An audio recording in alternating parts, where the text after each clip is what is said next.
Leemos en Romanos 14, 19 al 23, la palabra del Señor que dice: así que sigamos lo que contribuye a la paz y a la mutua edificación.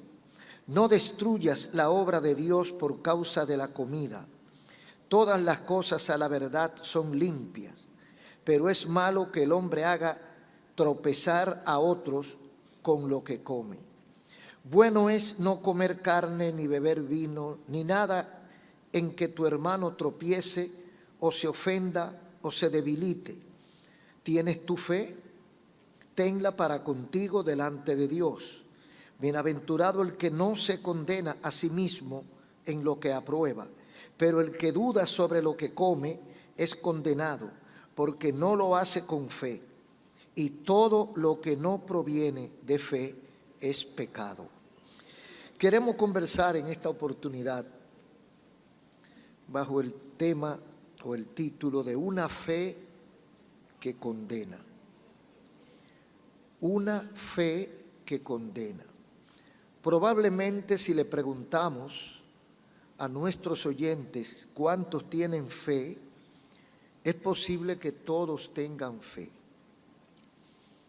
Ahora, ¿qué tipo de fe tienen? ¿Para qué les sirve o para qué le ha servido esa fe?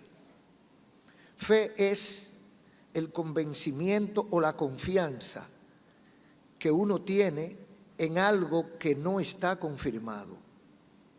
Yo lo estoy haciendo por fe. O sea, yo lo estoy haciendo en la confianza de que me va a ir bien, pero realmente yo no sé cómo me va a ir. Entonces le llamamos fe a ese ejercicio de confianza, de actuar porque creo que va a funcionar. Entonces, en la Biblia la fe es el dínamo o dinamo, como dicen otros, de la espiritualidad.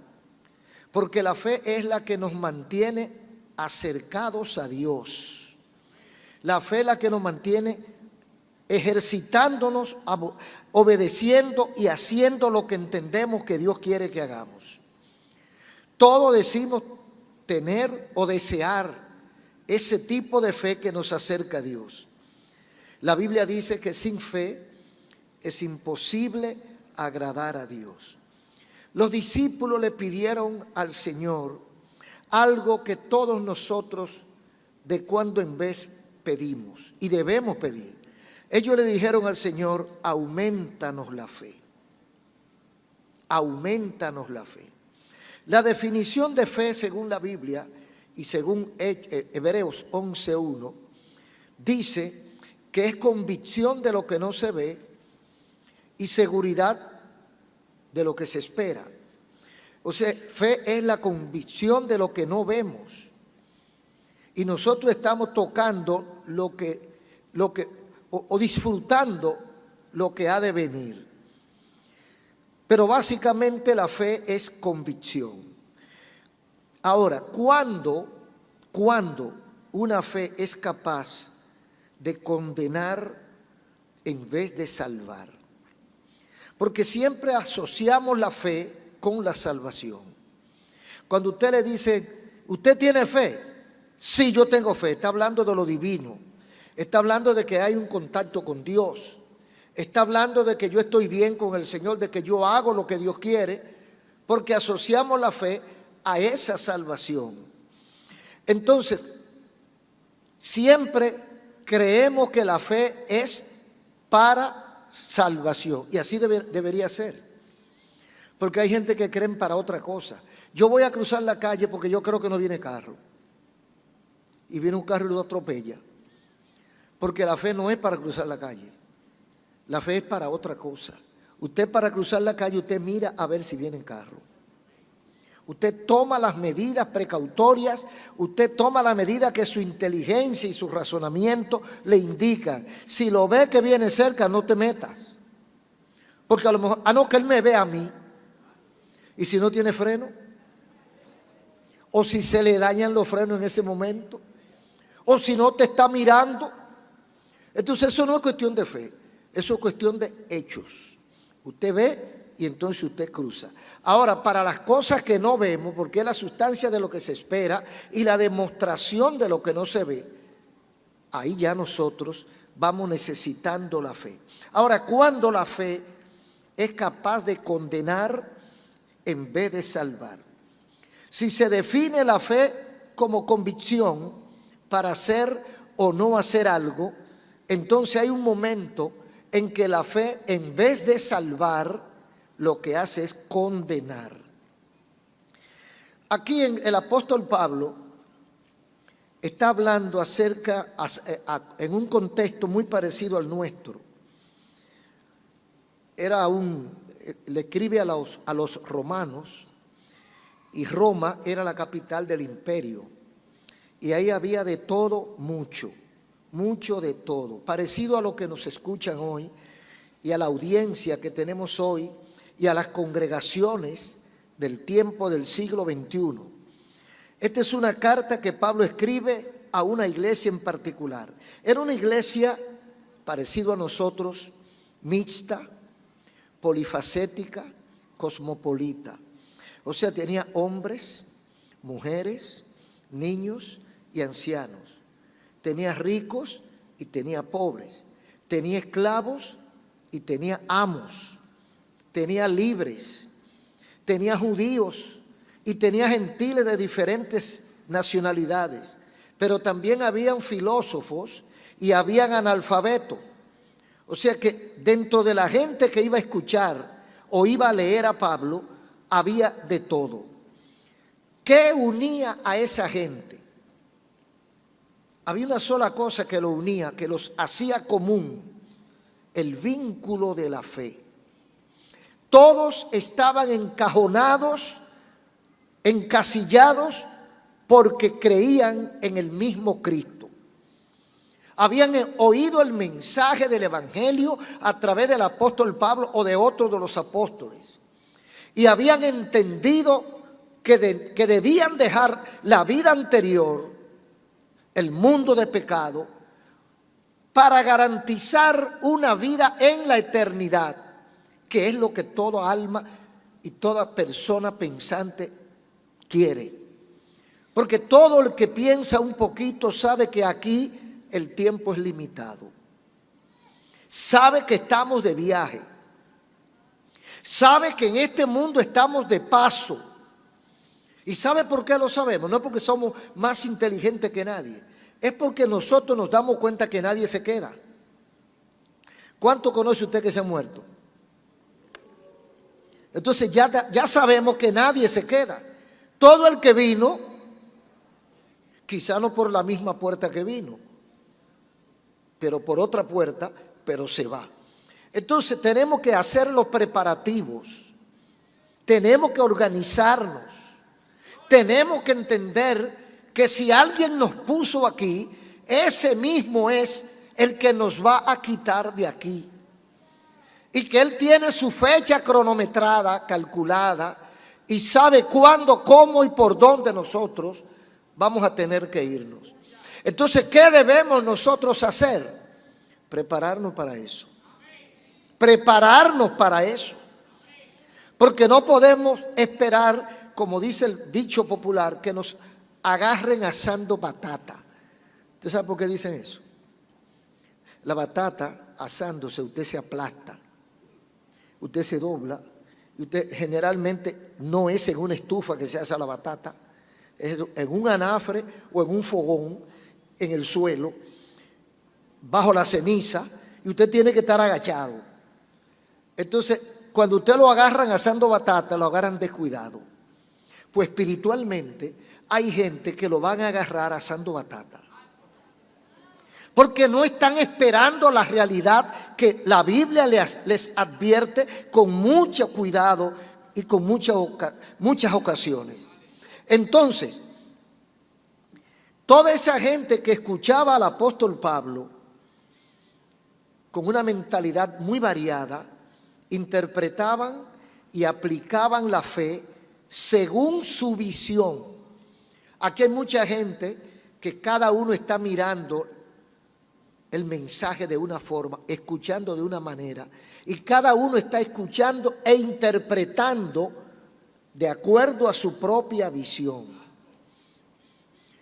Hoy tenemos, dentro de la audiencia cristiana, tenemos religiosos, ateos, moralistas, fanáticos, letrados. Todo ese tipo de gente está al alcance del mensaje divino. Hay muchos, cuando decimos religiosos, estamos hablando de gente disciplinada, gente circunspecta, gente sometida a unos ritos, a un rigor, que con religiosidad, con puntualidad obedecen un mandato. Esa gente dice, no, porque esto se hace así. Y no admite que le hagan ningún tipo de cambio porque eso se hace así. Dice, no, el domingo hay que ir a la iglesia. Y no va otro día porque es el domingo que hay que ir a la iglesia. Si no puede ir el domingo, entonces no vuelve porque es el domingo que tiene que ir a la iglesia. Hay gente que dice, no, porque Dios no me va a dar esto si yo no ayuno. Entonces dice, como yo no he ayunado, Dios no me lo va a dar. Y se le olvida que el ayuno es un resultado. El ayuno es para el creyente mantener su nivel de espiritualidad. Pero el sacrificio, nosotros somos salvos, nosotros somos bendecidos por la gracia de Dios. No porque usted ayune ni deje de ayunar. Ahora, el ayuno es imprescindible, dijo Cristo. Este género no sale si no es con oración y ayuno. Porque el ayuno apacigua la carne. El ayuno nos prepara para crecer espiritualmente. Entonces, por eso es imprescindible el ayuno. Pero no es que lo que Dios me va a dar, me lo va a dar porque yo ayuné. Pero hay gente que dicen, si no ayuno, Dios no me da nada. Eso es religioso. Eso es religión. Entonces tenemos muchos religiosos que tienen su patrón, su modelo, que no se salen de ahí. Hay otros que cuando en vez escuchan que son ateos, dicen que son ateos. Usted sabe que el ateo no existe. Ellos dicen que Dios no existe. Pero el que no existe es el ateo. O sea, el ateo existe de la boca para afuera. Pero en el fondo, lo que hay es un necio. Uno que está negando lo que está viendo. Usted le pregunta el proceso de su creación o de su aparición aquí en el mundo. Y él se va a enredar si no admite que hay un ser superior que es el que controla, el que dirige y el que nos mantiene vivos. Si no analiza la máquina perfecta que es nuestro cerebro y que es nuestro cuerpo entero, cómo Dios mantiene funcionando este cuerpo. Entonces hay gente que no le da la gana de creer y se llaman ateos. Hay moralistas que creen que dando limosna y supuestamente haciendo la cosa bien hecha se van a salvar. Usted puede no ofender a nadie, no matar a nadie, no hablar mentiras, no hacer nada malo nunca y perderse. Porque la salvación viene por Cristo Jesús. El que cree en el Hijo no es condenado, mas el que es incrédulo al Hijo ya ha sido condenado. O sea que nuestra salvación va a través de Jesucristo, no a través de lo que yo pueda hacer, no a través de lo que usted pueda hacer o no hacer, sino a través de Jesucristo. Hay otros que son muy fanáticos, hay otros que saben mucho y nadie le puede enseñar. Entonces, el apóstol Pablo nos da unas cuantas cátedras aquí en el capítulo 14, a partir del mismo versículo 1.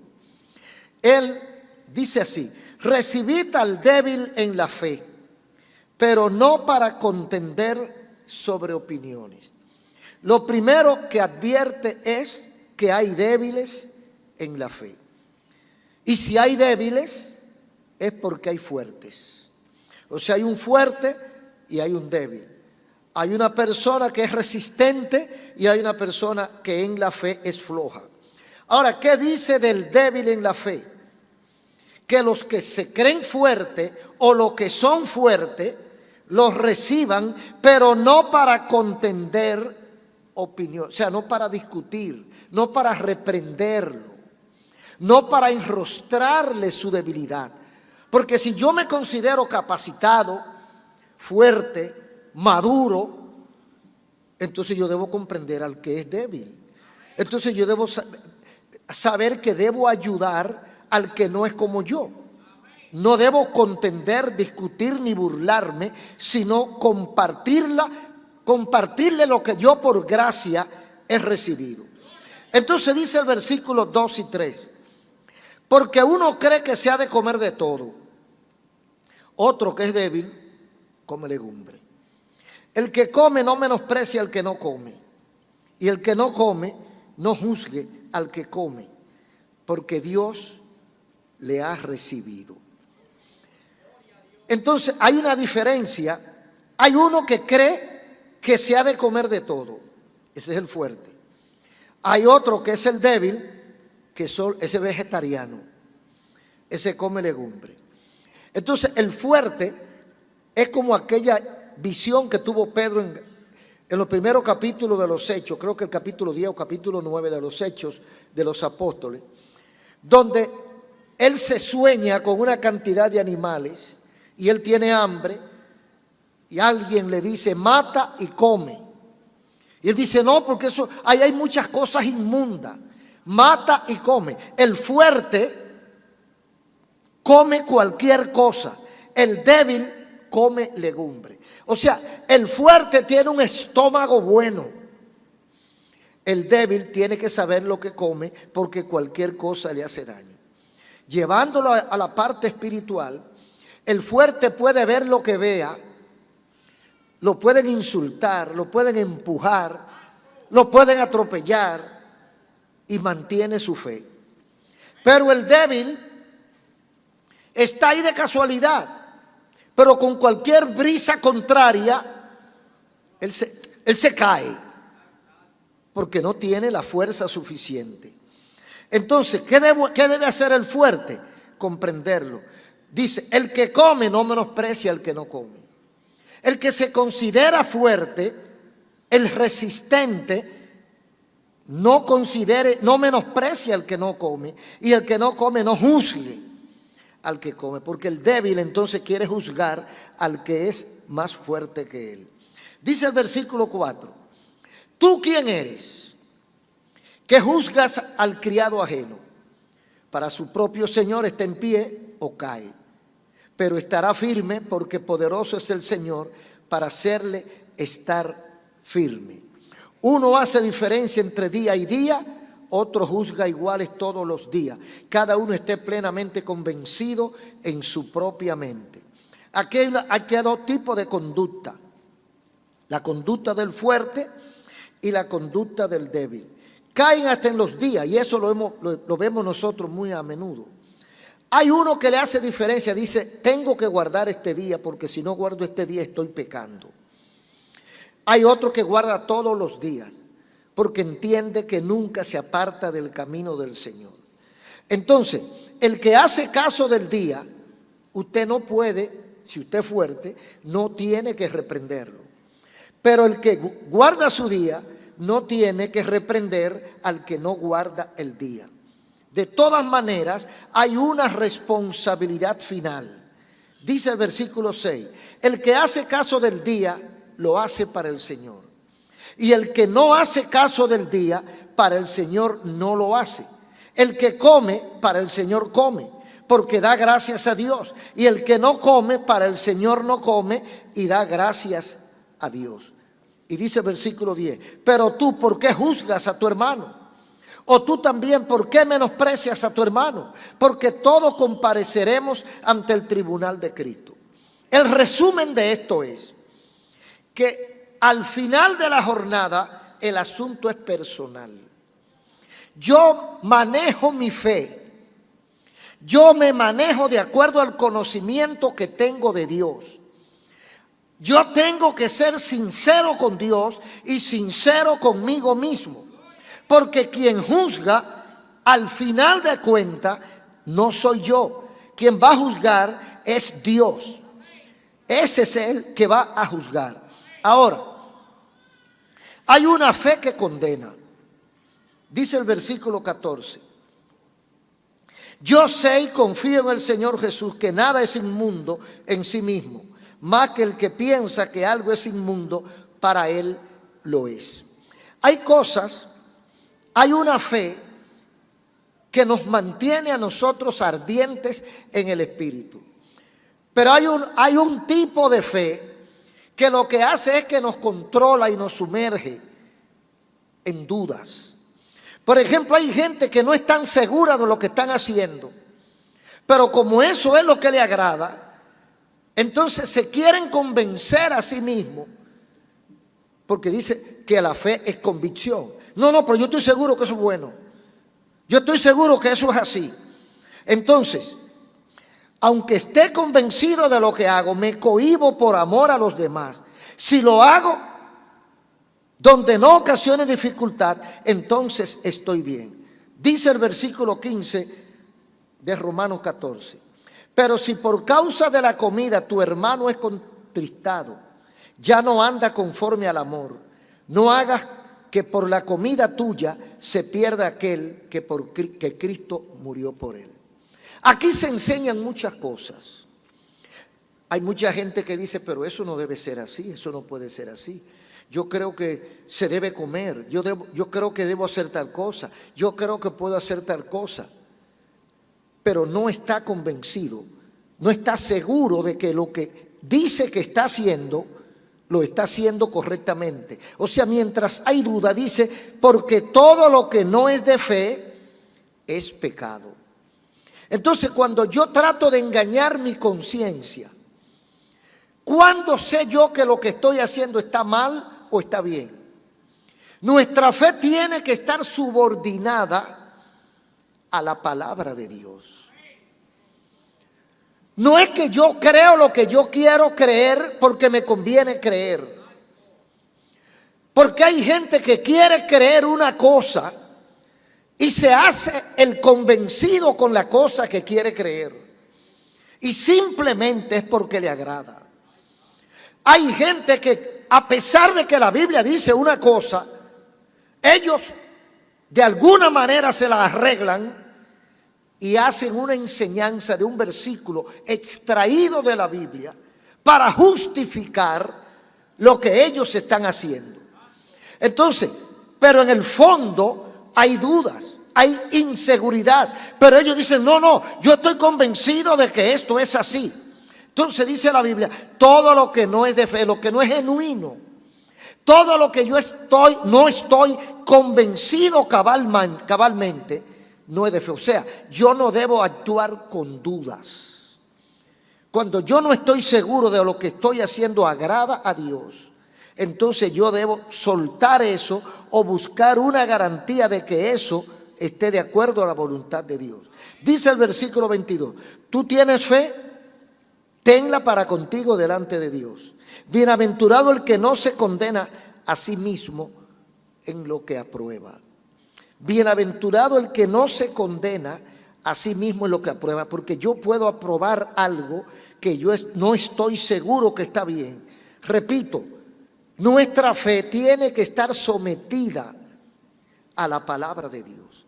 Si yo creo algo que no está de acuerdo con lo que enseña la Biblia, por más fe que yo le tenga, eso no va para ningún lado. La fe me condena cuando la fe es falsa. Yo puedo tener toda la fe del mundo en un muñeco. La gente dice lo importante es tener fe. No, eso no lo importante no es eso. Lo importante no es que usted tenga fe. Lo importante es en qué usted tenga fe. El mundo está lleno de gente con fe. Pero ¿con fe en qué? Bueno, yo creo que la mayoría tiene fe en la ciencia. A mí me dijo un sabelotodo que él lo que diga la ciencia lo hace con los ojos cerrados. Digo, mira, tú que estudias, que escudriñas, que analiza, sabes que como mucho, cada 10 años Cambian las fórmulas, cambian las reglas, cambian las teorías, cambian la creencia. Cuando Colón sale de España, ¿qué creyó él? Que la tierra era cuadrada. Y después descubrieron que era redonda, que era rectangular. Después descubrieron que era redonda.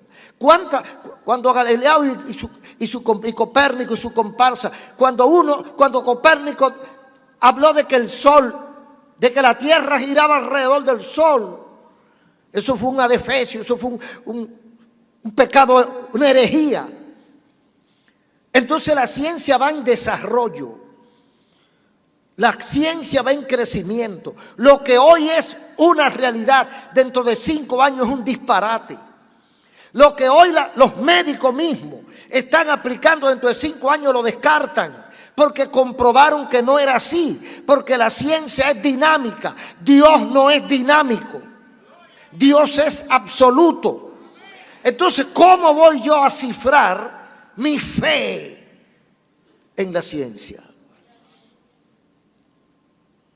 ¿Cómo voy yo a creer en lo que hoy es y mañana no es? Lo dice claro en el 13:8 de Hebreos.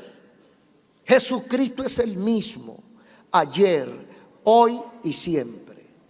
La Biblia tiene 4.000, 5.000 años. ¿Qué ha caído? ¿Qué ha cambiado en la Biblia? Cuando creyeron que la Biblia se equivocaba, cuando creyeron que la Biblia contenía errores, por ejemplo, allá en uno de los capítulos de Isaías, cuando habla del globo de la tierra, muchos científicos se reían de ese razonamiento equivocado de la Biblia. Por eso no puede ser divina. Pero ¿dónde terminaron? Terminaron en lo que dice la Biblia. Y todo lo que dice la Biblia simplemente es así. Entonces la última palabra no la tiene la ciencia, porque la ciencia es humana. La última palabra la tiene Dios. Entonces no vale mucho que usted diga: yo creo en la ciencia, yo creo en el hombre, yo creo en fulano, yo creo en mengano. No es que usted tenga mucha fe, es en quién usted tiene la fe puesta. Entonces, ese tipo de fe, mientras más fuerte es, más te condena, porque más te amarra, más te agarra, más te vincula a lo incorrecto. Si tú dices: yo no creo nada más que la ciencia, o yo no creo nada más que en los hombres, entonces tú te cierras a la oportunidad que Dios te abre por otro sitio. Y mientras más tú crees en un muñeco, porque los idólatras tienen fe. Los idólatras tienen su ídolo, como dicen los salmos y dicen los profetas. Buscan un leño, buscan un escultor, fabrican un muñeco y luego vienen y le adoran. O sea, por más fe que tú le tengas a la estatua que tú has hecho, tú sigues siendo superior a la estatua. Tú sigues siendo superior a tu muñeco. Tú sigues siendo superior a tu imagen. Entonces, no importa la cantidad de fe, mientras más fe le tenga, más te profundiza en tu condenación. Entonces, ese tipo de fe condena. Pero hay otra fe, la fe que condenó al mundo. A veces somos reprendidos por nuestra propia conciencia al observar a alguien, la capacidad de alguien para servir, que hace lo correcto. Hay gente que no soporta ver a una persona que le es fiel a Dios,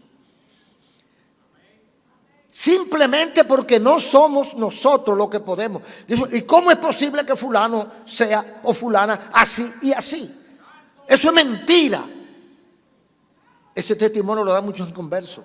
No es verdad que esa persona no habla mentira, que tú vives sin tomar licor, que tú nada más tienes una sola mujer.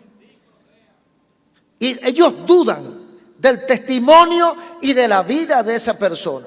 ¿Por qué? Porque el estilo de vida de esa persona los reprende. Entonces la fe de esa persona les sirve a ellos de condenación, porque lo pone a hablar mentira, lo pone a elucubrar, lo pone a hacer cosas indebidas y a ofender a Dios. Somos reprendidos por nuestra propia conciencia, porque cuando eso se hace, lo están haciendo porque ellos no alcanzan ese nivel. Simplemente como yo bebo romo, no es verdad que tú no bebes. Entonces, juzga al otro por su propia debilidad. Yo no, dice el amigo, yo no puedo vivir sin tomar licor. Yo no puedo vivir sin droga. Yo no puedo vivir sin cigarrillo. Es mentira que tú vivas sin esas cosas. Bueno, pero eso dices tú que es mentira. Entonces, mientras yo vivo mi estilo de vida, mientras yo obedezco a Dios, Él, ¿qué está haciendo? Condenándose. Entonces, mi fe está condenando a aquel que no quiere asumirla como bueno y válido.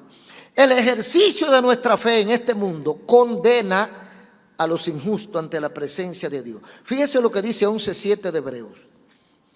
Por la fe, Noé, habiendo sido advertido por revelación acerca de las cosas que aún no habían sido vistas, movido por temor reverente, preparó el arca para la salvación de su familia. Por medio de la fe, él condenó al mundo y llegó a ser heredero de la justicia que es según la fe. Vamos por paso. Noé hace un arca. Por la fe Noé, siendo advertido por revelación acerca de las cosas que habían de venir, movido por su temor reverente, fabrica un arca donde se fuera a salvar su familia. Cuando la gente ve a este hombre fabricando esta arca, cada vez que ese hombre daba un martillazo y hacía un esfuerzo y pasaba un día y pasaba un año construyendo el arca que Dios le dijo, los burladores, en vez de salvarse, en vez de acercarse a Noé, en vez de preguntarle a Noé su convicción para hacer eso, ¿por qué tú estás haciendo ese barco? ¿Quién te dijo que hagas ese barco? ¿Cuál es la idea que tú tienes con ese barco? Porque no podían entender que a menos que Noé estuviera loco, y parecía que no estaba loco, no se iba a poner a trabajar arduamente en la construcción de una cosa que nunca se había visto. Entonces, ¿por qué lo hacía Noé? Por la fe. Noé comienza a hacer el arca a la vista de todos. ¿Qué movía a Noé a hacer el arca? Dice aquí, por temor reverente. O sea, la fe es el resultado del temor, o el temor es el resultado de la fe. Como Noé creía en Dios y Dios había dado una orden, Noé no era capaz de desobedecer esa orden. Entonces procede a fabricar lo que Dios le ha dicho que fabrique, con el propósito que Dios le ha dicho. Si Noé no cree, no hace el arca. Si Noé no cree, no se sensibiliza con el tema de su familia, porque Dios le dijo, voy a destruir el mundo. Y como todo padre, como todo ser humano, quiere que su familia se salve. Y yo quiero que tú hagas un arca para salvar a tu familia. Entonces Noé procede a fabricar esa arca que duró alrededor de 50, 60 años fabricando esa arca. Entonces, movido por temor reverente, o sea, una forma correcta, una forma sumisa, una obediencia ciega a la palabra de Dios, preparó el arca para la salvación de su familia, por medio de la fe. Entonces, mientras Noé construía esa arca y los amigos se burlaban de él, ¿qué pasaba con Noé y qué pasaba con los amigos? Cada vez que ellos se burlaban de Noé, ellos se hundían. Por eso dice que él condenó al mundo. Porque mientras todos somos iguales. Todos los hombres y todas las mujeres son iguales. Todos tenemos la misma capacidad para hacer lo bueno o para hacer lo malo. Por eso la obediencia a Dios de alguien condena al rebelde. ¿Qué tiene usted que yo no tenga y qué tengo yo que usted no tenga? Ah, yo puedo vivir sin tal cosa, pero tú no puedes vivir sin tal cosa. Eso es mentira. Ah, tú puedes ser evangélico, pero yo no, porque yo soy débil. Débiles somos todos. No hay uno solo que no sea débil. Lo que pasa es que hay unos que tienen más vergüenza que otros. Hay unos que se dedican a hurgar y a buscar por qué las cosas. Y encuentran que Dios lo ha prohibido o simplemente que Dios quiere otra cosa. Era verdad que a Noé le gustaba estar martillando y haciendo un arca. No era verdad. No era un deleite para Noé. Él no era con placer que él estaba de día y de noche construyendo y bregando con un arca y cortando ramas y cortando palos, y haciendo tablas. ¿Por qué tiene que hacerlo todo? Y no había sierra eléctrica como ahora. No había taladros. No había nada de los implementos que tenemos ahora. La lucha que cogió ese hombre para hacer ese gran barco no es chiquita. O sea, no era de su propio gusto. Era por esa fe que lo obligaba. Porque él sabía en quién había creído. Él sabía quién era que le había solicitado que hiciera un arca. Entonces la obediencia de Noé condena al mundo. Porque el mundo queda sin excusa. Alguna persona dice, yo no puedo ser cristiano porque yo soy débil con los vicios. O yo soy un hombre lleno de ira. Yo tengo un temperamento muy fuerte. O yo no puedo vivir con esa cantidad de dinero que consigo. Yo tengo que hacer otras cosas. Porque yo soy débil. Pero el problema es que de los mismos elementos que está hecho tú, estamos hechos todos. Y cuando tú ves una persona que renuncia al pecado, cuando tú ves una persona que renuncia al adulterio y a la fornicación, cuando tú ves una persona que renuncia al tabaco y al licor, cuando tú ves una persona que renuncia a las drogas, a los vicios, a la maldad, al pecado, y se somete a la voluntad de Dios, eso te reprende a ti. Porque lo primero es, si Él puede, tú puedes. Nadie puede justificar que no puede servirle a Dios. Todos podemos servirle a Dios. Todos podemos ser fieles a Dios. Todos estamos hechos de los mismos elementos y por lo tanto podemos hacer el esfuerzo. Lo que pasa es que hay unos que son vagos. Eso es igual que el padre que tiene 2 hijos. Hay uno que se dedica a estudiar. Se sacrifica y no juega pelota, no va a los fines de semana a la discoteca y una cantidad de cosas que le gusta a los jóvenes.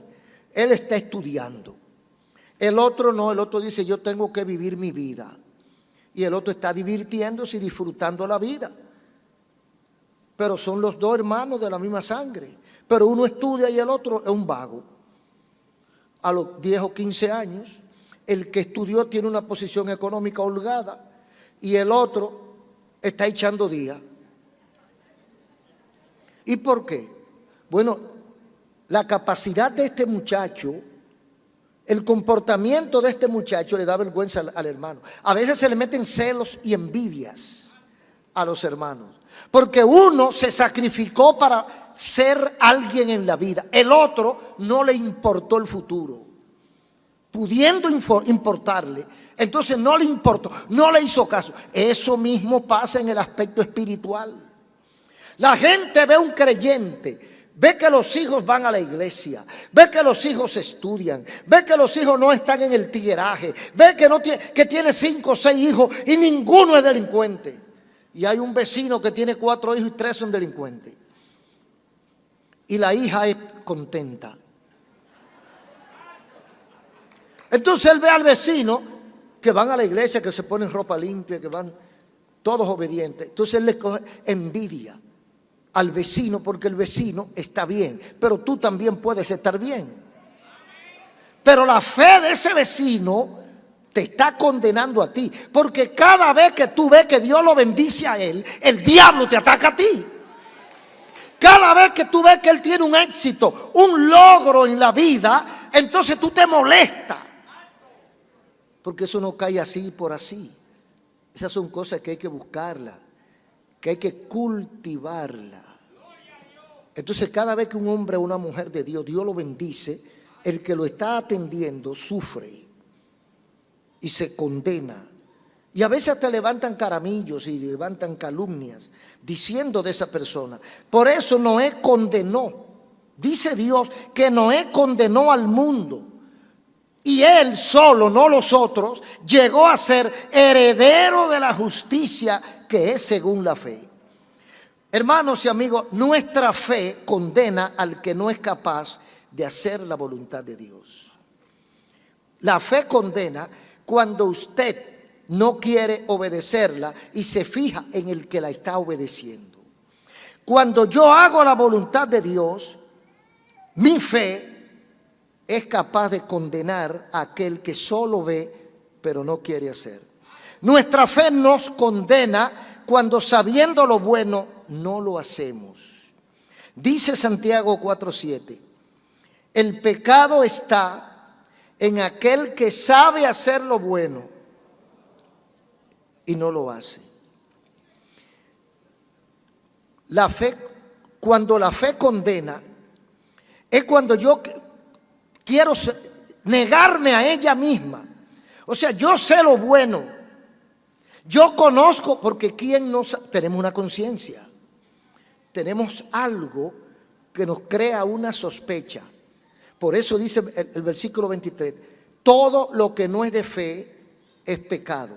Si usted no está totalmente convencido de que lo que está haciendo está de acuerdo con la voluntad de Dios, ¿qué debe hacer?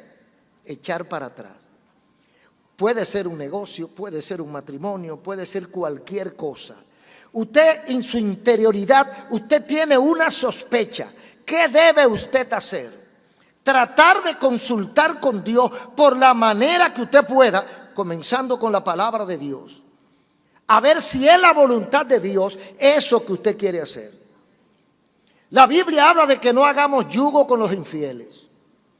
Usted tiene $1.000.000 de pesos y usted quiere poner un negocio pero no le alcanza el $1.000.000 de pesos. Pero su amigo también tiene $1.000.000 de pesos, quiere poner un negocio y no alcanza y se quieren juntar para poner el negocio. ¿Quién es su amigo? Un hombre de la calle, un hombre que tiene 2 o 3 hogares, 2 o 3 familias, un hombre que fuma más que un murciélago, un hombre que bebe hasta por los codos, un hombre que habla mentiras, y usted es un hombre sano. Entonces, si usted va a hacer ese negocio con ese amigo, usted tiene que entrar en sospecha. ¿Me va bien? ¿Me irá bien con esta persona? ¿Es correcto que yo haga este negocio? Pero es que tengo que hacerlo.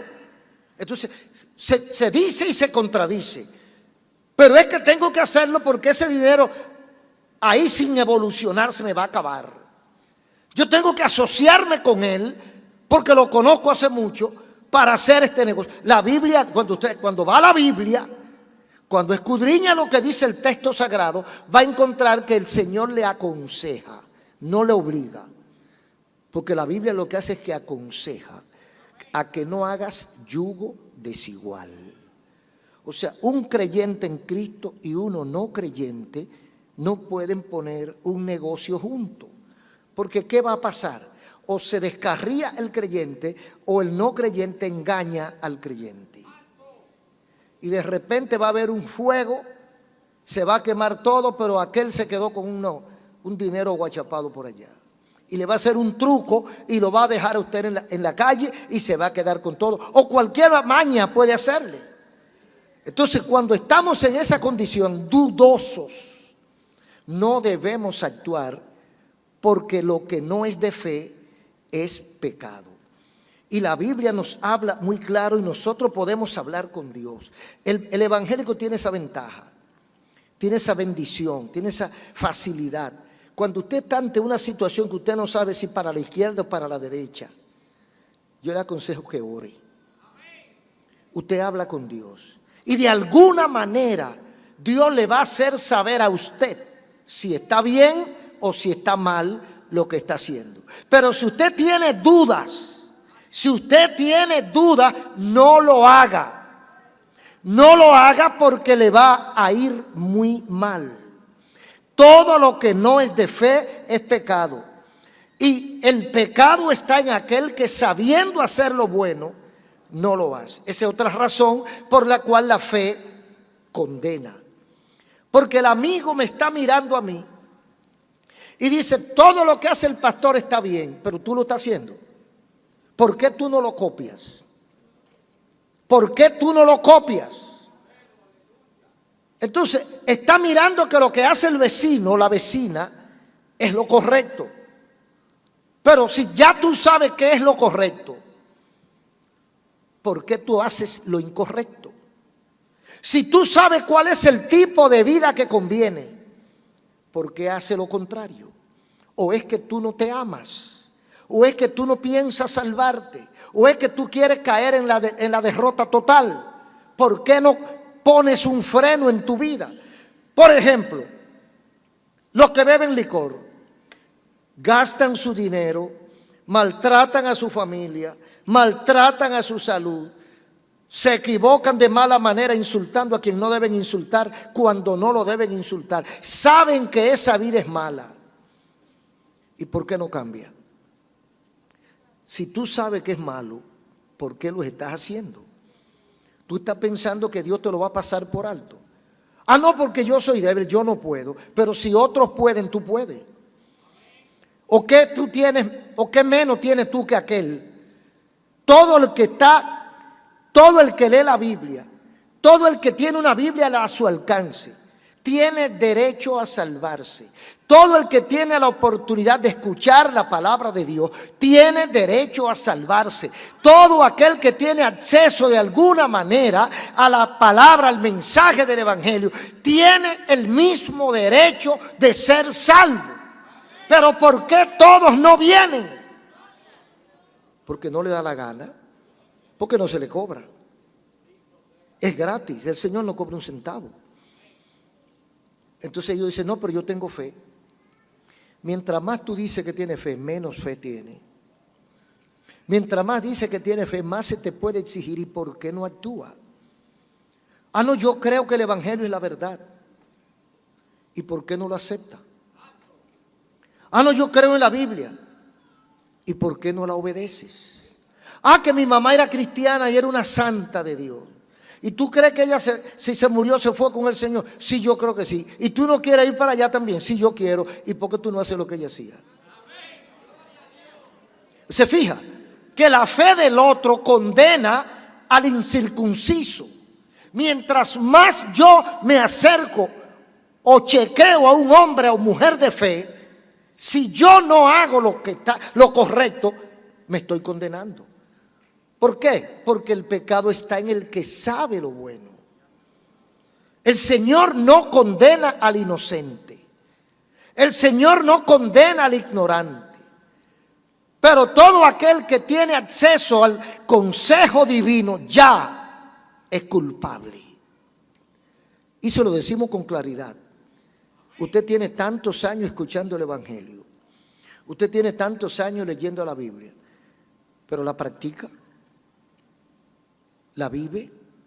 Mientras más usted la lee sin practicarla, más culpa se echa encima. Porque mientras más usted sabe, es más responsable. Porque el que dice la Biblia, los mentirosos no entran al cielo. Los adúlteros, los hechiceros no entran al cielo. Ay, pero yo no lo sabía. Amén. Pero ya usted lo leyó, ya usted lo vio, ya usted lo escuchó. Y usted lo sigue haciendo. Entonces, ¿qué piensa usted que va a hacer Dios con usted? La fe que condena es aquella fe que está mal colocada o mal practicada. La fe que condena es aquella que no cambia mi vida, porque es una fe falsa, mal colocada. Usted no tiene que tener fe en el pastor, ni en el cura, ni en el predicador, usted tiene que tener fe en el Señor y en su palabra. Y menos en los santos famosos, aquellos que todos conocemos. Porque hay mucha gente que tiene una fe ciega en esos pedazos, a veces de metal, a veces de yeso, a veces de madera, o en un cuadro. Todavía hay gente, uno piensa que no, pero todavía hay gente que le prenden velas y velones a un cuadro y le tienen fe a ese cuadro. Entonces, por más fe que tenga, usted puede ser un pedazo un cuerpo entero hecho de fe y no va a hacer nada con esa fe porque está mal fundamentada. La única fe que funciona, que vale y que garantiza vida eterna es la fe que ponemos en Jesucristo. Y esa fe en Jesucristo la conseguimos a través de su palabra. Una fe que condena es aquella fe que se pone en algo que no esté avalado por la palabra de Dios. Usted no puede poner su fe en la iglesia, porque la iglesia no salva a nadie. Usted no puede poner la fe en la religión, porque la religión no salva a nadie. Usted tiene que poner su fe en el Señor Jesucristo. Ponga toda su fe en el Señor Jesucristo y usted verá el cambio en su vida. Por eso la fe de Noé condenó al mundo, porque él creyó en aquel que le había dicho, Jehová de los ejércitos, le había ordenado hacer el arca y él simplemente obedeció. ¿Estamos nosotros obedeciendo? ¿Cuánto nos cuesta obedecer? ¿Qué tacaños somos? ¿Qué duros somos para hacer lo que Dios quiere que hagamos? A veces cosas muy sencillas, como no ofender a mi hermano, como no hablar mentira, como no engañar. Pero hay gente que sin esas herramientas no puede vivir. Déjeme decirle que sí se puede vivir sin esas herramientas, porque tenemos la herramienta mejor que la herramienta que provee el Espíritu Santo. Nosotros tenemos la herramienta del Señor para ser fuertes en medio de la debilidad. Nosotros tenemos la herramienta si confiamos en el Señor. Y si tu fe se agiganta, pero tu fe correcta en las manos del Señor, en la palabra del Señor, tú serás victorioso. Ese vicio, esa vida libertina que ha destruido tu economía, que ha dividido a tu familia, puede cambiar si esa fe que tú dices que tienes la pone en el Dios de verdad. Un aplauso al Señor. Querido amigo, acabas de escuchar el mensaje de la palabra de Dios y Dios habló a tu corazón. Si quieres comenzar una vida nueva, entrégale tu vida a Cristo, tu corazón. Repite conmigo esta breve oración.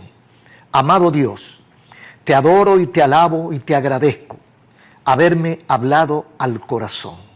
Señor, reconozco haber pecado contra ti. Hoy me arrepiento, te pido perdón.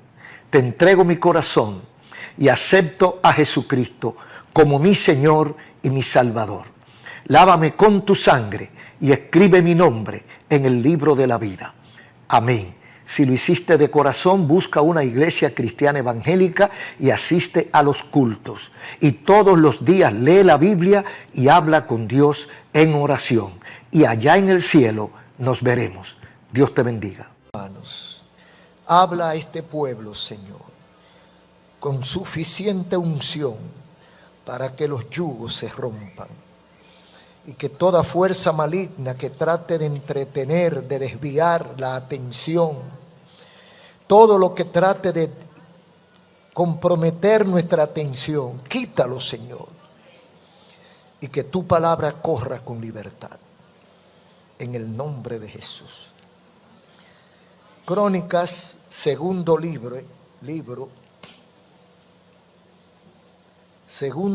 de Crónicas, capítulo 20, versículos 15 al 17.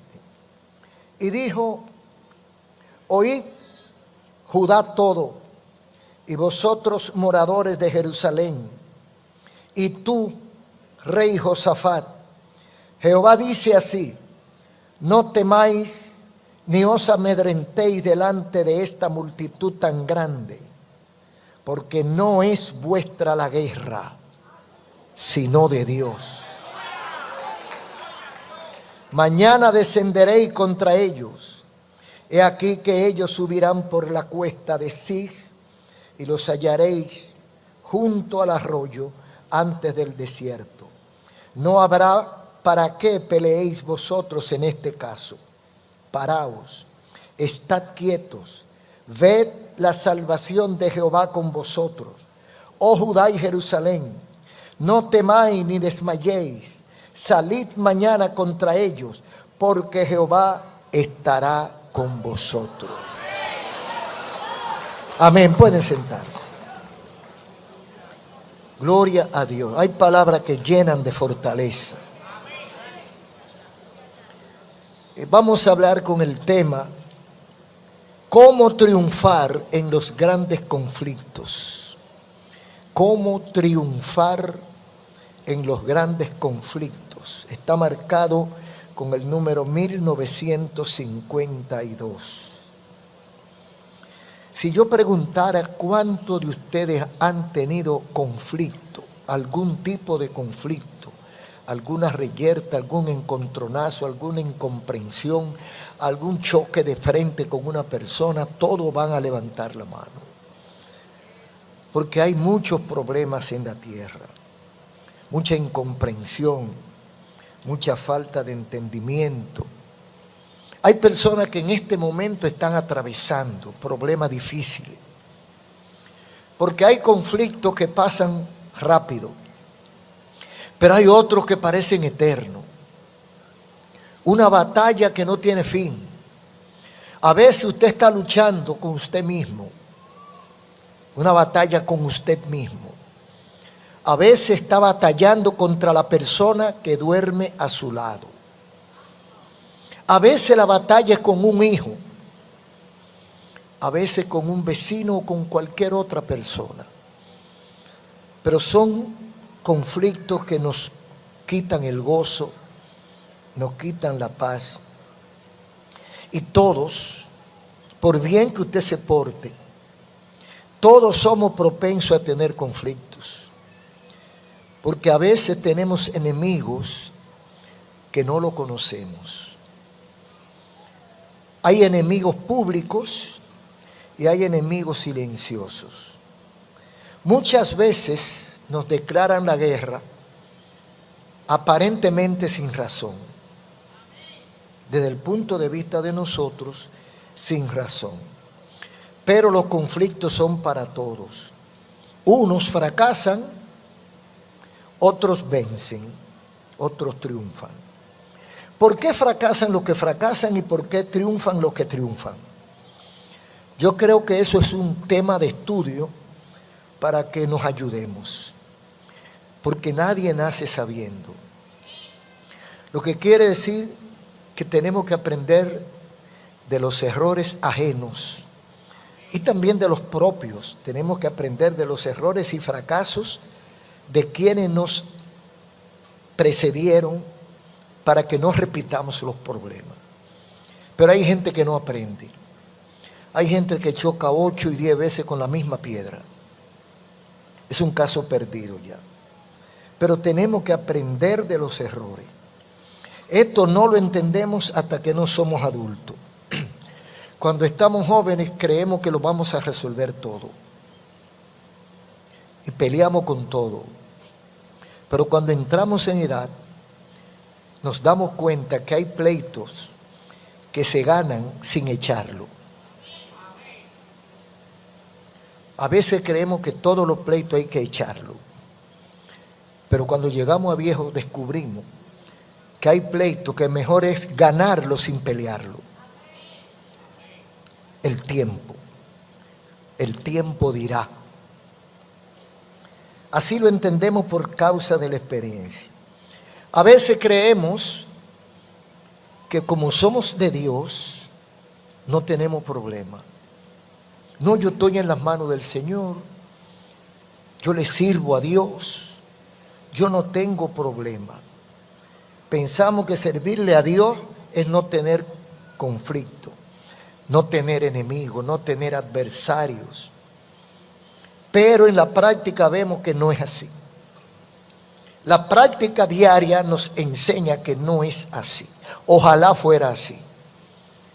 Eso quisiéramos todos que fuera así. Pero no es así. Judá y Jerusalén eran pueblo de Dios, pero estaban rodeados de enemigos en acecho constante, porque el enemigo siempre está pendiente a cualquier fallo, aprovecha cualquier error, cualquier equivocación y da el zarpazo. Esa es la realidad. Vamos a ver algunas de las historias bíblicas que nos pueden ayudar a que nosotros podamos vencer nuestros conflictos y cómo nosotros vencer nuestros conflictos. Y cuando digo que tenemos conflictos, pleitos, problemas, dificultades, no me refiero solo a los mayores, también a los jóvenes y hasta los niños tienen conflicto. No me refiero solo a los hombres, también las mujeres. Todos los vivos tenemos problemas que a veces no sabemos resolver. Que a veces no es que no sabemos, sino que no podemos. Porque sobrepasan nuestra capacidad. El pueblo de Dios estaba rodeado por sus enemigos y no había posibilidad de sobrevivencia. Dice segundo Crónica 21 y 2. Aconteció que los hijos de Moab y de Amón vinieron contra Josafat a la guerra y dieron aviso a Josafat diciendo: contra ti viene una gran multitud del otro lado del mar y de Siria. Una realidad. Quizá Josafat sospechaba, pero alguien vino a darle la información. Vienen contra ti a la guerra una gran multitud de los amonitas, de los moabitas y de los sirios. Hay cosas que a veces vienen para demostrar la calidad de nuestra fe. Hay cosas, hay conflictos que si lo sabemos manejar, el resultado será mejor calidad de fe. Si no lo sabemos manejar, somos derrotados. Entonces, Josafat recibe esta información de que viene una multitud, todo, uno solo era más grande que Israel, uno solo, y venían tres. Cada uno era más poderoso que Israel y se habían unido para borrarlo. Y vienen y le traen la información a Josafat. Siempre que nos traen una noticia, y más cuando es una noticia mala, hay una respuesta, hay una reacción de nosotros. Normalmente ante una amenaza real, sin recursos para enfrentarla, ¿qué hacemos? Podemos caer en desesperación, en depresión, en pánico. Y ese miedo, ese terror, nos conduce a tomar decisiones equivocadas. Así somos los humanos. Pero lo que hizo Josafat, el rey de Judá, debe ser una lección para quienes tenemos un Dios real. Es una locura, porque ante un enfrentamiento humano, usted da una respuesta humana. La amenaza que tiene el rey Josafat es militar. 3 ejércitos más poderosos cada uno que él vienen unidos contra él. Él lo que tenía era que preparar su ejército y utilizar todo el vivo, enlistarlo para la batalla. Una respuesta militar a un problema militar. Pero ¿hizo eso Josafat? No, hizo otra cosa. Dice el versículo 3. Entonces, o sea, cuando llega la noticia de que esos 3 pueblos vienen contra él, entonces Josafat tuvo temor. Bueno, para no tener temor tenía que no ser humano. Tuvo temor, es lo normal, como cualquiera de nosotros. Pero ¿qué hizo con ese temor? Dice, tuvo temor y humilló su rostro para consultar con Jehová e hizo pregonar ayuno en toda Judá para pedir socorro a Jehová. Aprendamos eso, hermano. Cuando viene una amenaza de frente a destruirnos, a pulverizarnos, vamos a salir como leones a comérnoslo. No, porque nos comen primero. Tuvo temor porque es humano. Somos de carne y de hueso. No somos locos. Sabemos cuando hay peligro. Estamos conscientes de nuestra capacidad de respuesta. Hay veces que hay problemas que yo digo, yo no puedo. Mi capacidad no me da para resolver ese problema. Eso es sabiduría. Josafat era un rey sabio. Tuvo temor porque tenía que tenerlo. Pero ese temor lo utilizó y se humilló para consultar con Jehová. E hizo pregonar ayuno en toda Judá para pedir socorro a Jehová. En vez de salir a buscar el ejército, a preparar las armas que tenía, materiales, porque eso es lo que hacemos nosotros. Alguien te amenaza, tú sales a buscar un abogado o la policía. Usted va a la fiscalía y lo somete. Cualquier amenaza que usted tenga, usted busca el refugio de las autoridades o de su familia, porque usted lo que va a defenderse. Usted lo que va a enfrentar a un enemigo que lo amenazó ya. Eso es lo normal. Pero Josafat no. Josafat lo que hizo fue consultar a Jehová. Lo primero que el creyente, el que conoce un poquitico hacia Dios, el que lo conoce, porque hay evangélicos que están en la iglesia 20 años y no conocen a Dios. Están perdiendo su tiempo. Porque no saben lo que tienen. Usted no sabe que Dios puede cambiar el diagnóstico, el pronóstico y todo lo que aparezca.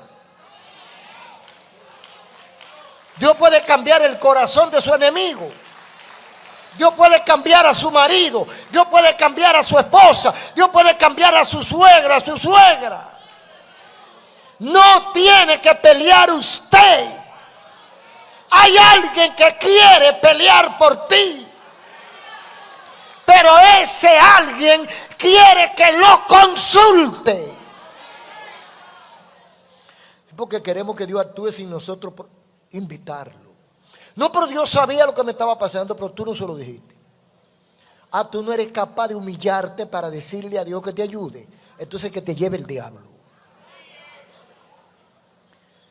Josafat tuvo temor y humilló su rostro para consultar con Jehová. Pero no se quedó ahí. Lo primero que hace él, hablar con Dios. Señor, ¿qué hago? ¿Por dónde cojo? Pero después que ya él tenía la inspiración de Dios en su espíritu, no se quedó solo él a echar el pleito. Convocó, pregonó ayuno en todo el país para pedir socorro a Jehová. Cuando un país cae de rodillas, cuando una nación cae de rodillas pidiendo a Dios misericordia, mire, la misericordia va porque va. Pedir socorro a Jehová. O sea, el único que me puede ayudar es Dios. Vámonos a unir para pelear esta batalla espiritual. Entonces Josafat se puso en pie en medio de la asamblea de Judá y Jerusalén, en la casa de Jehová, en el templo, y dijo: Jehová, Dios de nuestros padres, ¿no eres tú Dios en los cielos y tiene dominio sobre todos los reinos de las naciones? Reconocimiento del poder de Dios. Lo primero que tenemos que hacer es reconocer que Dios puede. Después que yo me humillo, yo tengo que entender que lo que yo estoy haciendo es lo mejor que puedo hacer. Y segundo, que a quien yo le estoy pidiendo no tiene reserva, no tiene limitaciones, no hay terreno, no hay espacio donde Él no pueda llegar, ni hay cosa que Él no pueda hacer. Entonces yo con esa confianza me acerco a Jehová y le digo: ¿no eres tú el Dios de los cielos, en los cielos, y tiene dominio sobre todos los reinos de las naciones? ¿Qué se le escapa a Dios? Los reinos de las naciones. No piense solamente en política. Piense en el reino animal, reino mineral, reino vegetal, en todos esos reinos, reino espiritual. Entonces Josafat, en el versículo 7 del capítulo 20 de Segundo Crónica, apela a las promesas establecidas. Después que yo estoy en oración, en búsqueda, reconociendo que Dios me puede ayudar, que es el único, entonces hay otra cosa que hacer: las promesas. No pida lo que la Biblia no garantiza, pida lo que Dios permite en su palabra. No le pida a Dios casarse con un inconverso, porque Dios no se lo va a dar, porque lo que Dios da es bueno. Dios no le va a dar un tormento a usted, Dios le va a dar una cosa que valga la pena. Entonces no le pida basura a Dios, porque Dios no da basura, Dios da joyas. Porque Dios ha prometido, dice el versículo 7, Dios nuestro, ¿no echaste a los moradores de esta tierra de delante de tu pueblo Israel y la diste a la descendencia de Abraham, tu amigo, para siempre? Versículo 12. Oh Dios nuestro, no los juzgarás tú, porque en nosotros no hay fuerza contra una grande multitud. No sabemos qué hacer y a ti volvemos nuestros ojos. Aleluya. Lo más grande es cuando uno reconoce su incapacidad. Lo más grande es cuando usted sabe que no puede. Cuando usted tiene la capacidad de humillarse. Porque hay gente que no tienen la capacidad de humillarse. No pueden humillarse porque la soberbia, la altivez, el orgullo no se lo permiten. No sabemos qué hacer y a ti volvemos nuestros ojos. Aleluya. Amado hermano y amigo, amada hermana y amiga, cuando usted no sepa qué hacer, cuando usted tenga el juego trancado, cuando todas las puertas estén cerradas, cuando todos los candados estén cerrados y usted no tenga la llave, cuando usted no sepa qué hacer, vuélvase a Dios. Vuélvase a Dios. Agárrese del Señor. Ríndase tal como está. Señor, no tengo fuerza. No tengo un chele, no tengo un centavo. Señor, me vienen a quitar la casa, me vienen a cobrar la casa, me vienen a cobrar la deuda. No tengo en qué caerme muerto. No sé qué hacer. Pero tú eres mi Dios. Tú eres mi Dios. Y en ti he confiado. Para mí este rey descansó en los brazos del Señor. ¿Qué hubiera dicho cualquiera? Esto es lo que un cobarde. Esto es lo que un inepto. Por eso Salomón, lo primero que hizo cuando recibió el reino fue pedir sabiduría. porque Dios es el único que la tiene. Entonces Josafat une al pueblo para orar, porque él, que era el presidente, o el rey, que más que presidente, él no sabía qué hacer. Imagínense usted los ciudadanos si iban a saber qué hacer. Entonces, ¿qué hace Josafat? Une al pueblo para pedir socorro a Dios. Esa es la medida más sabia. La medida más sabia que puede tomar un gerente, un presidente, un padre de familia, un encargado de lo que sea. Esa es la medida más sabia. Cuando no sabe qué hacer, consulta con Dios. Pon el pueblo a que ore. Y dice, cuando el pueblo de Dios se une, Dios respalda. Eso hizo Judá, eso hizo Jerusalén, obedeciendo a su rey. Y dice el versículo 13, capítulo 20, segundo Crónica. Y toda Judá estaba en pie delante de Jehová, con sus niños, mujeres y sus hijos. ¿Qué usted ve ahí? La familia. La familia tiene un papel importante. No venga usted solo a interceder. Venga con la familia. Igual que Noé. Cuando Noé entró al arca, entró solo. Entró con su mujer. Entró con toda la familia. Con la esposa, con los hijos, con las hijas, con los esposos de las hijas. Si había nieto también, no dice que había nieto la Biblia. Pero aquí todo con las mujeres, los niños, los hijos y los hombres. Todo Judá estaba de pie delante de Jehová. Dios escucha. Dios no puede hacer otra cosa que no sea porque Él se compromete en su palabra. Clama a mí y yo te responderé. Hay una respuesta de Dios cuando esto sucede. Dios siempre responde. Dios siempre está atento. Mire, si Dios escucha a una persona, imagínese un pueblo. Si yo estoy solo en una montaña orando y Dios me escucha, imagínese usted que esta congregación entera esté en la montaña orando al mismo Dios que me escuchó a mí. Entonces, cuando Judá empieza a orar, Dios escucha. Y bienaventurado el país donde quedan verdaderos profetas. Profetas que nos permiten escuchar la voz de Dios. Porque un pueblo que el profeta era, espiritualmente hablando, el guía de la nación. El guía directo. Porque el sacerdote, el rey, conducían a los pueblos a la adoración del sacerdote, y en la parte civil y militar y administrativa el rey. Pero quien conectaba con la voz de Dios era el profeta. El profeta era el que traía, porque no era, profecía no es adivinanza, porque últimamente creen como que los profetas son los que adivinan. Dios te va a dar tal cosa, no, Dios te va a hacer, no. Profeta es lo que yo estoy haciendo ahora, predicando. Profetizar es publicar palabra de Dios. Publicar el consejo de Dios. Publicar la voluntad de Dios. Pregonar.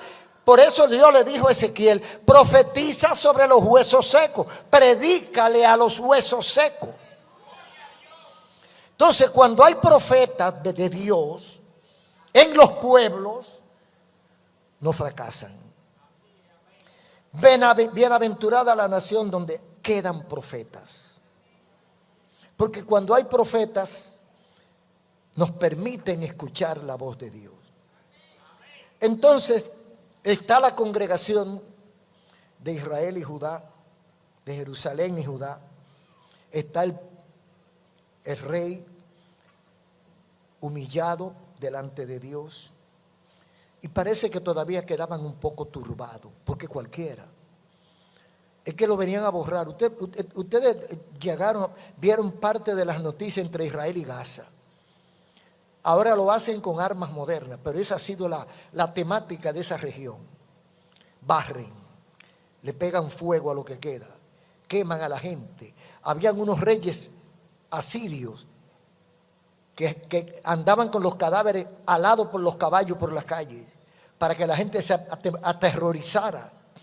Cuando invadían una ciudad, borraban, le pegaban fuego. Ese era el sistema. Entonces, cuando vienen 3 países contra uno,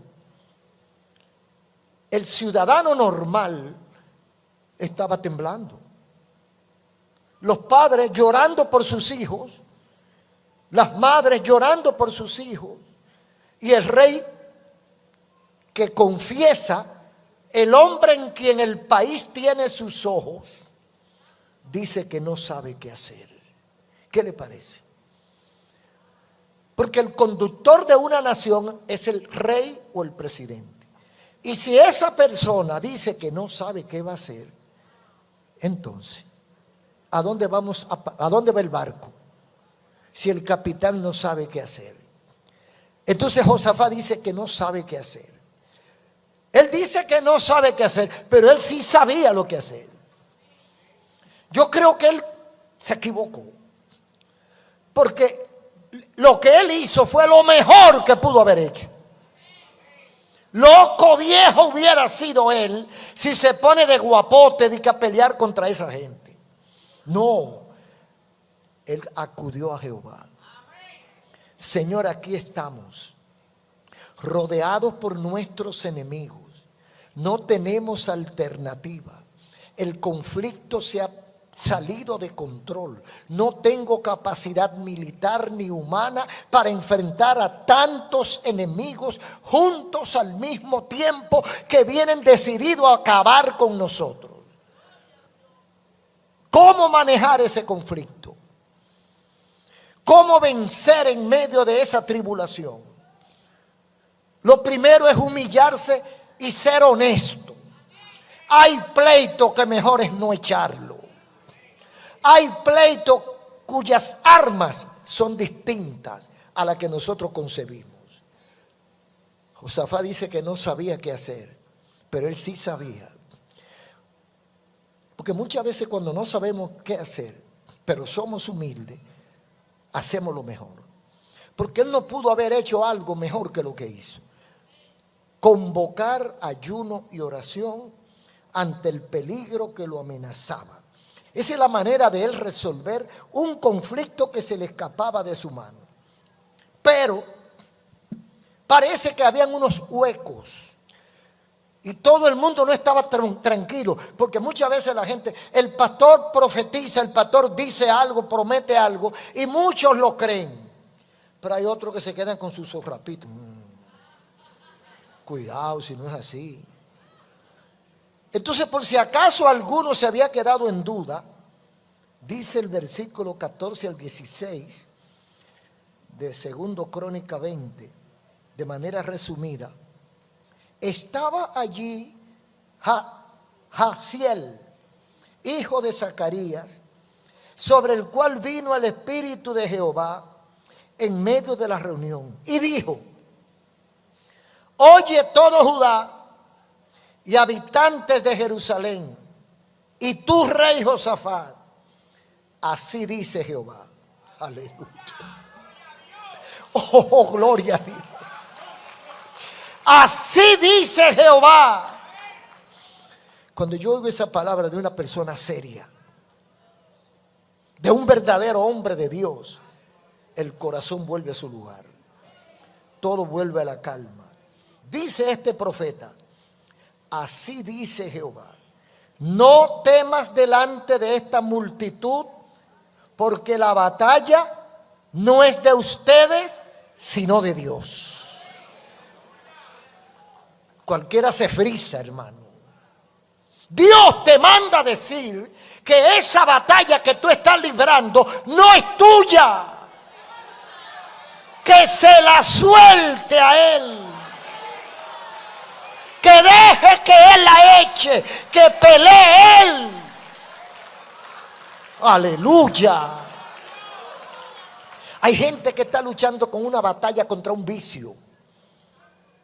30 años bebiendo, drogándose, 30 años con 2 familias o 3 picando en la calle. Ya es un vicio insoportable, no lo puedo eliminar. El vicio me está acabando. 20 años esclavo de la pornografía. Ya no sé vivir de otra manera. Qué batalla tan grande que yo no puedo. Dice el profeta, dice Jehová, que el pleito no es tuyo, que se lo suelte. O sea, ¿qué es lo que yo tengo que hacer con el conflicto? Dejárselo a él. Pero antes de dejárselo a él tengo que confiar. Porque si yo no confío, yo tengo que confiar, y esa confianza me lleva a una humillación efectiva. Yo me despojo de mis capacidades. Yo me despojo de mis fortalezas. Y yo me rindo. Yo me rindo a Él. Yo me rindo a Él. Todo a Cristo yo me entrego. Quiero serle fiel. Aleluya. Oh, gloria a Dios. Bendito el nombre de Jesús. La primera grandeza que yo puedo tener como hombre es saber cuándo tengo que humillarme. Es saber cuándo yo no puedo. Y ser tan generoso conmigo mismo que cuando no puedo involucro a Dios. Señor, te voy a soltar esto porque yo no puedo. Hazlo a tu manera, oh Dios. Qué lindo es cuando confiamos en Dios. Qué bonito es cuando sabemos que hay un Dios real, un Dios poderoso que nos invita a ayudarnos. Había allí un profeta y le dijo: no temas de esta multitud, porque no es vuestra la guerra, sino de Dios. Los enemigos que están contra ti, los enemigos que están contra mí, no es contra mí. Porque el pleito no soy yo que lo voy a echar. Ahora, si yo me pongo de loco viejo a echar el pleito, fracaso. Sí, porque hay gente que quieren echarlo ellos y Dios se hace a un lado. Ah, ¿tú quieres pelear? Pelea. Y cuando te despilfarren, cuando te desgajen, entonces lo que queda, lo despojo, tú me lo traes. A veces yo te lo quiero arreglar. Pero cuando yo soy tan honesto y consciente de mi incapacidad, evalúo la situación, y cuando veo el tamaño del diablo, el tamaño del conflicto, el tamaño de la guerra, digo: no, esto no es para mí. Este pleito yo no lo voy a echar. Yo tengo un Dios que me ayuda. Yo tengo un Dios que pelea por mí. Yo tengo un Dios que me respalda. ¡Oh, gloria a su nombre! Oh, bendito el nombre de Jesús. No tendrá, dice el versículo 17, no tendrá que pelear ustedes. Quédense quietos y verán cómo la salvación de Jehová vendrá sobre vosotros. No teman ni desmayen. Salgan mañana contra ellos, porque Jehová estará con ustedes. Hermanos y amigos, usted dice: bueno, el pastor lo pone muy fácil. Quiero decirle que yo puedo ser el más ignorante, porque yo creo todo lo que dice la Biblia. Yo creo en el Dios de la Biblia. Y como la Biblia dice que ese Dios es todopoderoso, yo creo que es todopoderoso. Como la Biblia dice que cuando yo clamo, Él me escucha, yo clamo. Cuando la Biblia dice que cuando yo no pueda lo llame a Él, pues yo lo llamo a Él.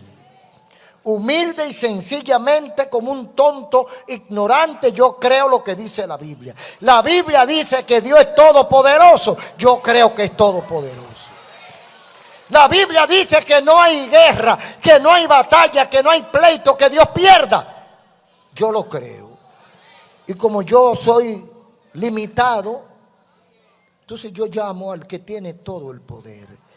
Y hasta esta edad, Dios siempre me ha ayudado. Nunca me ha fallado. 80 años pidiéndole a Dios y Dios respondiendo. Nunca ha fallado. Dígame usted, si hay razones para seguir creyendo. Entonces, no tendrán que pelear. Entonces, en otras palabras, ustedes pelean si quieren. Ustedes echan el pleito si quieren. ¿Cuánto les gusta pelear? ¿A cuánto les gustan pelear? ¿Cuántos han tenido problemas y dificultades en la vida? Levante su mano. Entonces, si a usted le gusta pelear, pelee contra sus problemas. Pero yo creo que a la mayoría no le gusta pelear.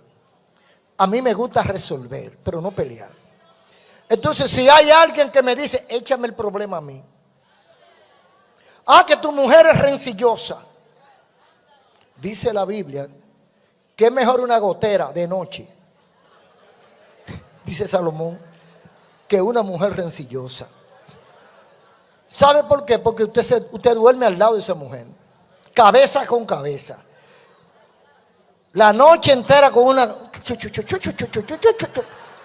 Y que tú mira que tú sabes que fulanito, mira que tú sabes que tengo que cambiar los muebles, que todos esos muebles están muy feos, que esa cortina ya no sirve, que esa silla, que ese comedor ya está desfasado.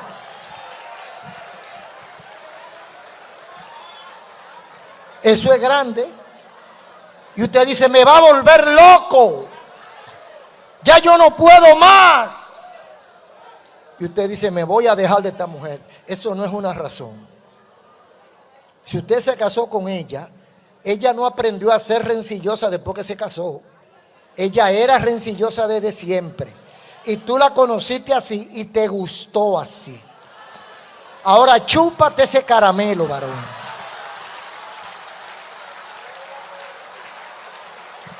Esos son problemas.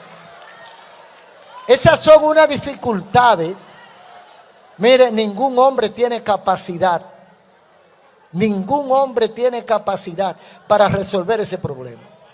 Entonces, ¿qué usted va a hacer? Señor, te necesito.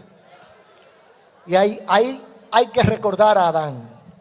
La mujer que me diste, no la aguanto. Necesito que me la transforme y que le quite ese demonio de rencilla que ella tiene. No pelee usted, no discuta con ella, no la maltrate, no la humille, no se mofe. Échele, déjame el pleito a mí, dice Dios. Que tiene un hijo desobediente, malcriado, callejero. Déjale el pleito a Dios, pero entrégaselo. Yo le aconsejo, si hay alguien aquí que tiene ese problema, porque ese problema es muy común ahora con los hijos. Un día que él esté medio suave, que llegue a la casa, usted madre, usted padre, dile, hijo, quiero que me complazca con algo. Dobla tus rodillas. Usted se busca un poquito de aceite por ahí, de aceite, y lo unge. Y lo unge. Señor, lo dejo en tu mano. Señor, rompe todos estos demonios que están acabando con este muchacho. Él es tuyo, ya. Suéltelo. Suéltelo. Pero ya el pleito está ganado. No lo eche usted, no pelee con el muchacho toda la noche que llega tarde. Suélteselo al Señor. Porque esos conflictos se resuelven, mire, de rodillas, hablando con Dios. O sea, usted no tiene que pelear para nada. Usted no tiene que pelear con Dios, ni con el diablo, ni con nadie. Usted solamente habla con Dios. Si tú hablas con Dios, las cosas cambiarán orando. Pero la gente no quiere orar. Bendito sea el Señor. Entonces, Josafat se inclinó rostro en tierra y todo Judá se postró a adorar. O sea, es un pueblo entero que está orando, hermano. Porque a veces la gente le quiere dejar el problema al pastor solo, al rey solo, al presidente solo. No, el problema es de todos. Si el presidente falla, nos perjudica a todos. Entonces hay que orar para que no falle. Se embroma él y nos embromamos todos. Entonces, por eso es que hay que orar por nuestro país. Por eso es que el día 1 de enero, todos los años, oramos por la República Dominicana. Para que Dios tenga misericordia. Y si no nos ha ido más mal de lo que nos ha ido, es porque Dios ha metido su mano. Bendito sea el nombre del Señor. Entonces, como dice versículo 24 en adelante, del 20 de Segundo Crónica, y luego que vino Judá a la torre del desierto, miraron hacia la multitud y aquí yacían ellos en tierra muertos, que ninguno había escapado. ¿Qué pasó? Dios le dijo: levántense y vayan. Cuando se levantaron por la mañana, salieron al desierto de Tecoa. Josafat, puesto en pie, dijo: creed en Jehová y estarán seguros. Creer en sus profetas y serán prosperados. Cuando comenzaron a cantar alabanza, Jehová puso emboscada contra los hijos de Amón, de Moab y de los del monte de Seir, y se mataron los unos a los otros. Oiga bien, el pueblo de Dios cantando y alabando al Señor, dejando que Dios echara el pleito. Y los enemigos que tenían rodeado a Judá se confundieron y vieron a sus amigos como enemigos y empezaron a pelear uno con otro. Y cuando el pueblo de Dios bajó de la adoración, encontró el campo lleno de cadáveres. ¿Y qué pasó? Se mataron unos a otros, se confundieron. ¿Y por qué se confundieron? ¿Quién lo puso a pelear uno con otro? O sea que cuando usted deja que Dios pelee, usted ni siquiera se ensucia la mano. Dios lo deja libre a usted para que nadie lo acuse. Ellos se mataron solos, pero ese pleito lo echó Jehová. Dice: y el pavor de Dios cayó sobre todos los reinos de aquella tierra, cuando oyeron que Jehová había peleado contra los enemigos de Israel. Hermano, es una noticia que corrió. Caminó esa noticia. ¿Por qué? Porque los pueblos, Israel siempre ha estado rodeada de enemigos. Desde su fundación hasta el día de hoy. Hasta el día de hoy, en este mes de octubre del 2025. Siempre ha estado rodeado de enemigos y siempre Dios lo ha defendido a pesar de su conducta mala delante de Dios. Entonces Dios le dijo: déjenme ese pleito a mí, que yo lo voy a echar por ustedes. No hagan ni digan nada, tranquilito, que yo soy el que voy a pelear, dice Jehová. Y ellos empezaron a adorar y a cantar. Dice el versículo 22. Cuando comenzaron a cantar alabanza, Jehová puso emboscada contra los hijos de Amón, de Moab y del monte Seir. ¿Cuándo puso Jehová emboscada en tus enemigos? Cuando tú comenzaste a alabar y adorar. Aleluya. ¡Oh, santo el nombre de Jesús! Oiga, no es cuando tú te pusiste a pelear. No es cuando tú te pusiste a reclamar. Señor, tengo tantos meses pidiéndote tal cosa y tú no me la concedes. No, ahí no fue que Dios respondió. Ellos estaban alabando y adorando, como que no estaba pasando nada. Tranquilo, porque habían depositado su batalla, su conflicto, en las manos del que todo lo puede. Y como el pleito está en buenas manos, yo no tengo que estar afanando, ni siquiera estoy pendiente a por dónde vienen los enemigos. No me interesa. No me interesa cuántos son. No me interesa dónde están. No me interesa qué piensan ni qué dicen. Eso a mí me tiene sin problema. Yo estoy adorando y alabando. La gente cree que somos locos, porque en medio del conflicto adoramos a Dios. Porque en medio de la batalla nosotros levantamos los brazos y damos gracias. Cuando Israel se dedicó a adorar a Dios en confianza de que el pleito no era de ellos, porque el pleito no es mío, o es de usted, yo lo solté y el dueño es él. Entonces, como el pleito no es mío, yo estoy en paz. Yo duermo mi noche tranquilo, yo como y me cae bien, a mí no me sube la presión, porque yo estoy en paz. Pero mira, se está acabando por allá el mundo. No, eso está en la mano del Señor. Se volvió loco. Bueno, está bien, yo te cuento ahorita. Y así cualquiera que hubiera visto a Josafat y a Israel, dice, se volvieron locos. Están rodeados y óyelo cantando, alabando y adorando a Jehová, y los enemigos avanzando. Pero esa noche, el pueblo adoró y alabó más que nunca. Y cuando ya es por la mañana que bajan de las montañas y van a los alrededores, encuentran el campo lleno de cadáveres. ¿Y qué fue? Entonces dedujeron que se mataron uno con otros, se acabaron. Cada uno vio al otro como su enemigo, le entró a dos manos. De noche, que no se veía, se mataron unos con otros. Israel no tuvo que tirar un tiro. Israel no tuvo que sacar una espada. Israel no tuvo que volar la cabeza a nadie. El diablo se mató con el diablo. Y cuando llegan los hijos de Dios, solamente tienen a recoger los despojos.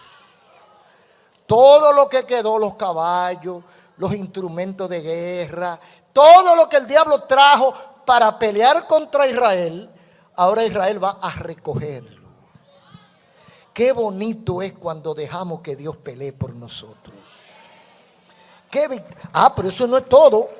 Dice el versículo 29, el pavor o el terror, el temor de Dios cayó sobre todos los reinos de aquella región, cuando oyeron que Jehová había peleado contra los enemigos de Israel. Cualquiera. Todos los otros países que no estaban en guerra contra Israel, cuando oyeron lo que pasó, dijeron, no, espérate, a este país hay que respetarlo.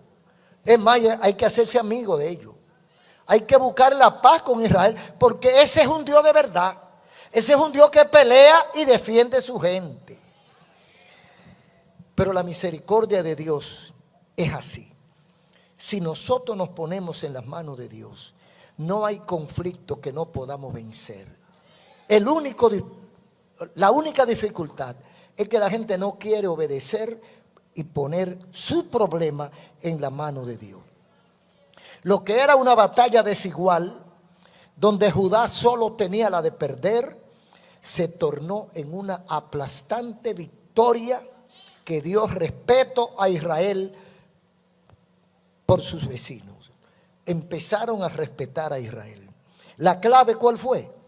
El rey, hombre temeroso de Dios, supo que su única alternativa era clamar a Dios. Cuando usted aprenda esa lección, que en sus conflictos intransitables, su única alternativa es clamar a Dios, los conflictos desaparecerán. Se los comerá como pan. Desaparecerán de su entorno. Cuando confiamos y actuamos en fe, ganaremos la batalla y el mundo nos va a respetar.